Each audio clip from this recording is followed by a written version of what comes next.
Ren Fujii is a normal student who just had a fistfight with his former best friend, leading him to break off their friendship. The latter always claims he is his opposite and loves doing things the opposite of him. After 2 months, Ren is discharged from the hospital. His friend Kasumi calls him out in the middle of the street, which he tries to ignore. She trips so Ren help him. Kasumi offers Ren a date, and Kasumi has 2 tickets for the Blade exposition in Suwahara City's museum. Upon arriving at the museum, Ren is not comfortable at all because he has an irrational dislike of blades. Just as they are going to leave, Ren sees himself attracted to an object not in the exposition by a mysterious voice. The object is a guillotine, an instrument used in executions during the French Revolution. Being repulsed by it, Ren and Kasumi decide to leave, but not before Ren sees the specter of a girl in front of the guillotine. Back at their apartment block, Ren rests after having a panic attack at the museum. Kasumi feels sorry for all that. Their rooms are connected, there is a big hole in the wall, and Kasumi loves using it instead of the door. The next connecting room is Shiro. Ren is sure he has quit school and left, but Kasumi is confident he will come back. That night, Ren dreams and he sees a girl is singing about blood to quench the guillotine's thirst, as Ren was being executed in public. The next morning, at school there are news reports that the decapitated head of a man was found nearby. Ren goes to the rooftop to hang out with the senior, Ria Himuro. She tries to console him about Shiro's departure, and wonders if he would like to talk with Sister Riza. She was the one who found the decapitated body. With Kasumi calling for Ren, Ria goes into naughty mode, making it sound like they were making out. Because of that, Ren can't return to class and spends the rest of the day on the rooftop. He overslept, and it is nighttime. He prepares to go home but sees Kasumi practicing at the dojo. On the way back, they see Ria giving directions to a strange woman. Meanwhile, Father Valeria Trifa is meeting up with Ruzelka and Bei. They talk about how almost everyone has already arrived at Shambhala. He blesses them to destroy everyone and everything. Ever since, Ren has been dreaming of those murders, and it always ends up with someone being beheaded by the guillotine. While walking back with Kasumi, they see Trifa being slapped by a woman for harassment. He was asking for directions to the church. Ren helps guide the way as they learn he is connected to Ria as her guardian. He is like her father figure, as he praises all the fatherly things he has done to her as a child. Ria doesn't really like him. They go inside, and Riza tells Ren some details about Ria, like that her birthday is on Christmas. He tries to be mindful and get her a present as Ria trolls everyone by proposing to Ren. As they leave, Trifa asks about Ren's parents. They had died since he was young, and Kasumi's family took him in, but her dad too died. Trifa adds that he would like to see the dead, so Ren brushes that off as crazy talk. Trifa then asks the opinion of Leonhardt about that, but she doesn't care. Back home, Ren has another one of those nightmares, and this time, he feels real. He killed someone, and Bei and Ruzelka popped up before him, beating him while accusing him of doing the killing because Mercurius told him to. Ren denies it and continues to be beaten up. Before they kill him, Ren hears Mercurius' words to show him the way, and suddenly Ren powers up with speed. Ren fights back but gets owned each time by Bei. Before Bei could kill him, Leonhardt stopped him to remind him that this was supposed to be a test. Bei tells her that this test is for him because if he is dead, he wouldn't be of any use anyway. Bei agrees but now turns to fight Leonhardt because he doesn't like how she touched him. Ruzelka ends it for Ren and puts him to sleep. He wakes up on the park bench. He goes to school the next day, and then he meets Leonhardt and Ruzelka, who are new transfer students in his class. Ren wants to know their plan. Ruzelka hints that there is something they want, and they are going to make it come true in this town.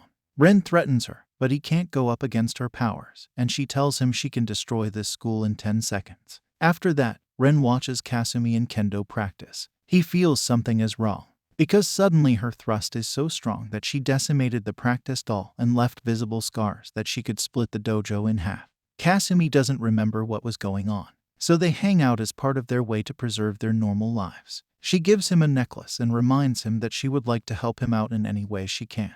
Meanwhile, Trifa and Leonhardt watch a guillotine that is accumulating souls to open the swastika. Ren dreams of that girl, telling him that his name is Marie, who refers to him as Cagliostro. He wakes up in the park and Kasumi is missing. He is afraid to call her, so Leonhardt mocks him about it because he already knows the answer and explains about Mercurius controlling the army of a certain nation behind the scenes and changing them into inhuman things. He tells her to shut up, but she continues and hints that Kasumi is the serial killer, and he knew it all along. That's why he unconsciously chased after her. She hopes he will gain his power soon, or their game cannot start as they have come to war. Ren stumbles upon a pool of blood with dead people and a bloodied Kasumi. He blames himself and won't let anyone else blame her. Kasumi attacks him. She starts breaking down about not being able to do anything despite constant reminders that she wanted to help him. When she started thinking about what to do, this murder thing happened. Ren fights back as his injuries heal. Her attacks are less effective, as he tells her, because he doesn't want her to do this anymore, telling him to listen to his words and not hers. She has always helped him, and without her, he would have gone crazy a long time ago. The guillotine activates and opens one of the 7 swastikas. Rodspin reports to Tryfa about his investigation, and that Johann is still alive and here. The next day, Ren is filled with a desire for killing and decapitation. Tried his best to restrain himself. He is confronted by Leonhardt, who promptly agreed to teach him about the usage of Holy Relic in order for him to be her worthy prey. They meet at the school during the nighttime, and she tells him that they are known as the Longinus Drizane Orden Black Round Table, and there are 13 of them, soldiers and criminals who gained power with Mercurius' help during World War II. Some of its members are gone and replaced, but some are still unfilled. Each of them has their own dreams to fulfill in this fight, and as Mercurius proclaimed, he will prepare the stage and opponent to fight and defeat them for that. Ren is that opponent. The power bestowed by Mercurius is also a curse. They need to eat souls in order to make them stronger. This is why Ren couldn't beat Bei, who killed so many. Now that Ren is just like them, he has a weapon that turns souls into power called a relic. But his power is low and unstable. He needs to take it to the next level called formation, where his relic has a physical form. He must achieve this form to at least stand a fighting chance. The next day, in order to prevent Kasumi from getting involved again, Ren told her he was dating Leonhardt to avoid suspicion. Later, Ren bumps into Riza and Ria, looking for Tryfa. Ren thought he saw Tryfa and followed him. However, he got spooked seeing his own shadow in some monster form, but thinks it is his imagination. He gets a call from Kasumi, pleading for help. She is kidnapped by Spin. Ren rushes down to kill him but gets trapped in his web relic. He claims if Leonhardt gives lectures, he gives the practical and beats him up.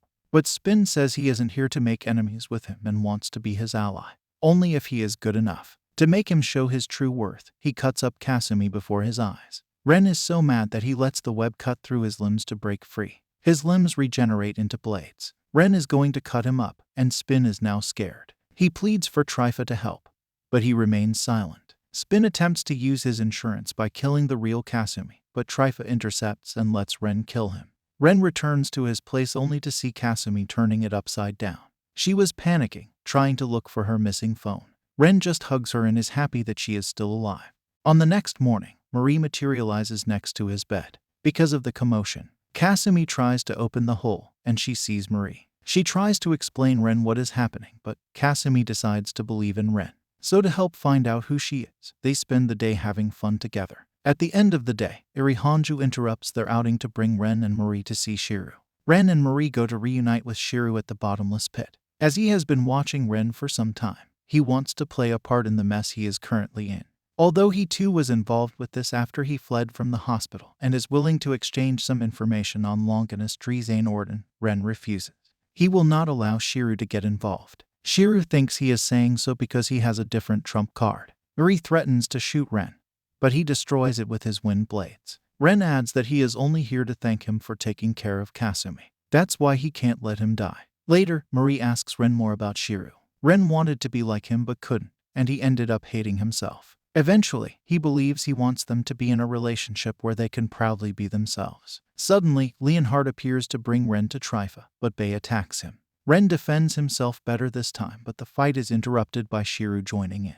Ren disapproves of Shiro getting involved, but Shiro is telling him to shut up, and her life doesn't revolve around her. Bei attacked Shiro, but he dodged it by saying déjà vu, and he had done this before. He shot Bei but had no effect. Bei decides to fight Shiro while Leonhardt takes Ren away. Shiro was attacked by Bei, but he was simply able to avoid them. Bei becomes serious, and he transforms to kill Shiro. Bei attacked with his power, but Shiro tried to run with his bike, and Bei went after him. Bei continued to attack Shiro, but he easily dodged all of his attacks. Shiro shoots a truck with some well-timed liquid nitrogen, sending it exploding over Bei. But he survived and still lives. Meanwhile, Ren won't go quietly with Leonhardt, and she fights her. While fighting, he felt someone's presence, and he really got spooked by it. It makes him desperate. When Tryfa appears before him, he is shocked to learn his identity. He asks if Ren loves Ria and is willing to kill her. Ren still doesn't understand what is going on, but he will beat the crap out of him. It's so funny that Trifa starts crying blood over how Ren will defeat them in the name of love. This makes Heydrich appear before him for the first time. Marie feels terrified, so Ren feels the need to defeat this evil monster and transforms into some dark-bladed monster. A giant hand smashes him. Trifa explains that it belongs to what is believed to be Heydrich's soul, a giant golden skeleton. Even though its power is devastating, this is only part of it. Ren fights off the undead Nazi army to reach Heydrich. Unfortunately, he is unable to kill him, because Heydrich notes he lacks a love for war, unlike him, who loves everything equally, including his love for destruction, until he finds something he has not destroyed and until he overcomes this déjà vu. He will wait for Daizuri. Ren returns to his human form as Marie is separated from him. While free-falling, Heydrich pierces Marie in the heart. Marie realizes she is dancing with Heydrich. Asking her opinion of him, she thinks he is a frightening person who has killed everyone around him. He finds it odd that she has feelings since she has no heart. He lets her taste a little pain and will teach her how to love and conquer all. She still feels his world is wrong, so he claims they will not receive heaven together and declares war. A flashback show Ren was created in a test tube, supposedly as a child of Mercurius. He always knew he would never lead a normal life. He wakes up, finding himself locked beneath the church's dungeon, and Rhea comes to free him. She talks about not living a normal life. She asks him if he would make love to her or otherwise kill her. After that, Trifa leads Ren to see Heydrich. He assures him that Rhea knows nothing about this. Inside the round table room, Ren meets Heydrich for the first time. Heydrich's goal is to just talk to him. To test the unknown, he make a pact with Mercurius, and how he was being born in the wrong world and hence restraining himself is not really him, so he should go forth and destroy. Thus, he wants satisfaction. But two things are required specifically. A situation that requires him to use his full power, and the consequences that ensue are unknown to him. He will destroy everything and end his déjà vu. He once sacrificed Berlin, but that wasn't enough, so he moved to another dimension. He called this place Shambhala, and both of them created this eastern paradise. There are 8 ley lines in which battles must be fought and many souls sacrificed. The result is a city-sized relic that a golden alchemical circle will grant his wish for. 2 have already opened, and 6 remain. This is where Ren comes in. He must conquer the battles here to allow Heydrich to manifest, or else risk meaningless death. Ren wants Marie back and vows to show him the unknown that will be his end. Heydrich returns Marie, and will await the day he will defeat him. Kasumi decides to skip school and look for Ren, but she gets tasered by Eri. She leaves a note for Ren to call him. Ren calls him, and Kasumi is fine, as she is arguing with Shiro. Ren and Eri discuss the possible locations of the remaining swastika. Ren guessed the hospital, church, and school. The remaining half, Eri tells him, is at the tower, amusement park, and civic hall. All these places except the church are where large numbers of people gather. There will be no shortage of sacrifices. As Ren cannot protect all these places simultaneously, he plans to head to the school first, as this is the most important place to him. At school, Ren realizes that the important ones like Rhea, Leonhardt, and Ruzelka aren't around. Every other student is hypnotized to attend. Meanwhile, at a disco, everybody starts exploding and bleeding from every hole in their body. The last one left was a woman. She transforms, and it turned out to be Ruzelka in disguise. Shiro and Eri enter to fight her. They mock and make her mad, and even though they are one step away from being killed, they aren't scared. Ruzelka finishes them off. Meanwhile, Bei knows Trifa has been tailing him. He wants to know what he and Spin were plotting because it seems as though Trifa killed Spin to shut him up. He explains that they were looking into the Sonnenkind bloodline. Isak once activated the Berlin swastika and was absorbed by Heydrich to become the core of Valhalla. His mother was Riza, and he had a twin brother, Johann. It is believed Johann is dead, but it seems Riza lied about his death to prevent him from being a sacrifice. And there is another Sonnenkind bloodline. But Bei seems to know and understand the whole thing now. Ren is sleeping, and he dreams of his past life. He made his dad angry because instead of continuing the family tradition of being a guillotine execution, he went on to become a soldier since they are both the same in terms of killing people. He wakes up and goes to see Marie on the rooftop. Marie is talking to Ren about how she has changed ever since Heydrich stabbed her, how she understands feelings and wants to be part of Ren's group. Suddenly, Riza appears to face off. They give each other a chance to back down. None taken. Riza then sends Leonhardt to stall Ren while she opens the swastika. Inside, Riza is confronted with Trifa. She tells him her dilemma. She doesn't want to kill but is forced to. She is shocked when he learns she let one of her sons escape.